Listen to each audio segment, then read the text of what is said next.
Hi viewers, welcome back to my kitchen. Today I'm going to share a traditional South Indian healthy breakfast or snack. This recipe is rich in fiber. You can have it for your breakfast and also pack it for your kids' lunchbox. Now let's get into the preparation. In a large mixing bowl, add 1 cup of ragi flour. On top of it, add 2 green chilies finely chopped. Next, we need to add 1 medium-sized onion finely chopped.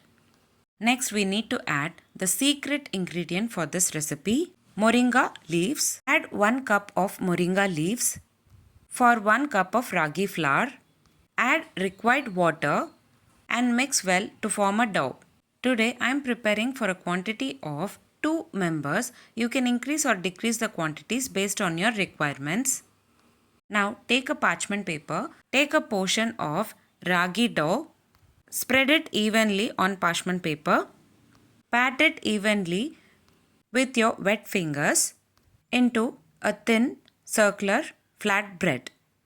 Make a hole in the center to cook evenly. Transfer it into hot tawa pan. Add required oil. Flip on both the sides and cook it evenly. Cook on medium heat until crispy and roasted on both the sides. That's it. Very simple and easy. Traditional healthy moringa ragi adai is ready to serve. You can pair up with white chutney or red chutney. If you like this video, please give a like and share to your friends. Also, don't forget to subscribe to my channel to get to know many interesting recipes. I have shared many interesting recipes in this channel. I will provide all the recipe links series wise in the description box below. Please do check on the same. Let me meet you again in my upcoming interesting recipe. Thanks for watching.